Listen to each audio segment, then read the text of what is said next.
semaine dernière.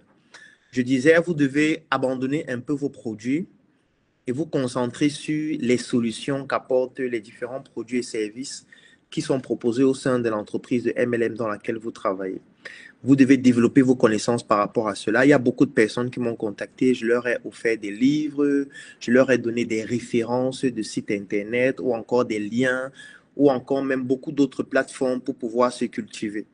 Donc, le premier moyen pour pouvoir recruter de manière efficace et attirer de bons partenaires, c'est d'être soi-même un bon partenaire, c'est d'être soi-même quelqu'un d'efficace, quelqu'un de compétent, quelqu'un d'inspirant.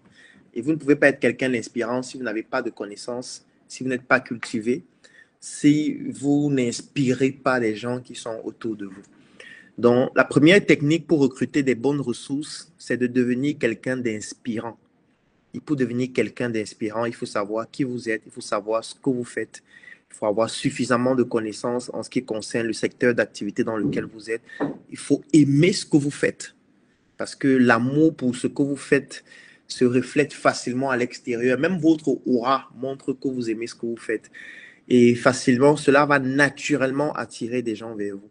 Il faut que ce soit des gens qui viennent vous rencontrer pour vous dire, je souhaite rejoindre ton équipe, je veux rejoindre ton projet. Je suis intéressé par ce que tu fais. Comment est-ce que je fais pour travailler avec toi? Lorsque vous avez ce type de message, ça montre que le travail fait en amont est bien fait.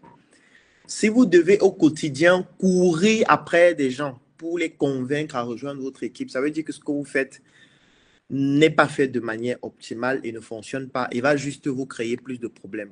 Les gens doivent vouloir vous rejoindre parce qu'ils voient vos résultats. Les gens doivent vouloir vous rejoindre parce qu'ils voient votre engagement, votre passion. Les gens doivent vouloir vous rejoindre parce qu'ils voient en vous quelqu'un de compétent, quelqu'un d'intelligent, quelqu'un qui a un parcours inspirant et duquel on voudrait s'inspirer. Donc, il faut absolument que vous puissiez travailler sur vous. C'est le meilleur moyen de recruter les meilleurs partenaires parce que vous n'auriez même pas besoin de les rechercher. Ils vont venir vers vous. Donc, ça, c'est le premier critère qui montre que vous êtes en train de faire un travail sur vous qui est très efficace. Travaillez sur vous, continuez de vous documenter, communiquez sur vos connaissances, sur vos compétences, développez votre performance individuelle, présentez vos résultats, améliorez-vous continuellement. Et naturellement, vous allez voir de bons profils se rapprocher vers vous et tout ce que vous auriez besoin de faire, c'est de recruter parmi eux des personnes qui ont le profil que vous recherchez. Ça, c'est la première chose. La deuxième chose, c'est qu'il faudrait pouvoir recruter des personnes qui auront un impact, elles aussi, sur d'autres personnes. Qu'est-ce que ça signifie? Une fois que vous avez fini de travailler sur vous, vous avez déjà développé votre capacité à être quelqu'un d'inspirant. Il faudrait maintenant que vous puissiez recruter des personnes qui ont un profil similaire au vôtre. Ça veut dire des personnes qui elles-mêmes pourront inspirer d'autres personnes, des personnes qui elles-mêmes pourront encadrer d'autres personnes, des personnes qui elles-mêmes, de par leur parcours et leurs résultats, pourront mettre en place une équipe et faire en sorte que cette équipe-là puisse progresser. Et pour cela, il est donc très important de sélectionner avec beaucoup de minutie ce type de personnes parmi ceux que vous allez réussir à attirer. Donc, si vous avez déjà ce profil, ce sera facile pour vous de détecter les autres qui ont le profil similaire au vôtre. Donc, il faudra être très attentif dessus. Ne recrutez pas des personnes qui vont venir et qui sont des exécutants uniquement. Parce que lorsqu'on parle de MLM, ça veut dire que on est en train de vouloir travailler sur un effet boule de neige qui va se développer de manière beaucoup plus exponentielle, plus le nombre de personnes qui sont dans votre équipe se développe. Donc, pour que votre équipe se développe de manière exponentielle, il faudrait que vous puissiez recruter des personnes qui elles-mêmes ont le potentiel de recruter d'autres personnes. Sauf que ces personnes-là doivent avoir le profil que je viens de présenter. C'est-à-dire, elles doivent être compétentes, elles doivent être passionnées, elles doivent être inspirantes. Et si vous devez les former, c'est sur ces différents aspects-là pour que ce soit beaucoup plus facile. Et c'est beaucoup plus simple lorsque ces personnes ont rejoint l'équipe parce qu'elles étaient déjà inspirées par vous, par votre parcours et par vos compétences. Donc, ça, c'est le deuxième aspect à prendre en compte.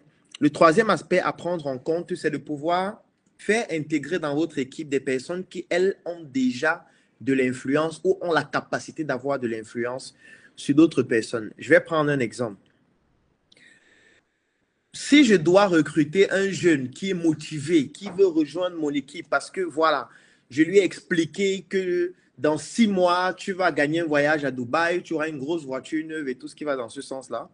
Ce jeune-là, quand il va rejoindre l'équipe, il va se rendre compte que ce n'est pas aussi simple qu'il le croit.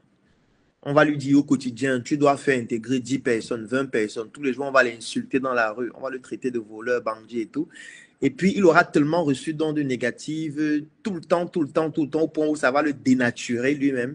Et un jour, vous allez l'appeler, il vous aura bloqué, ou alors il n'est plus joignable, ou alors il a abandonné totalement parce qu'il n'a pas pu supporter, ou alors faire face à l'adversité.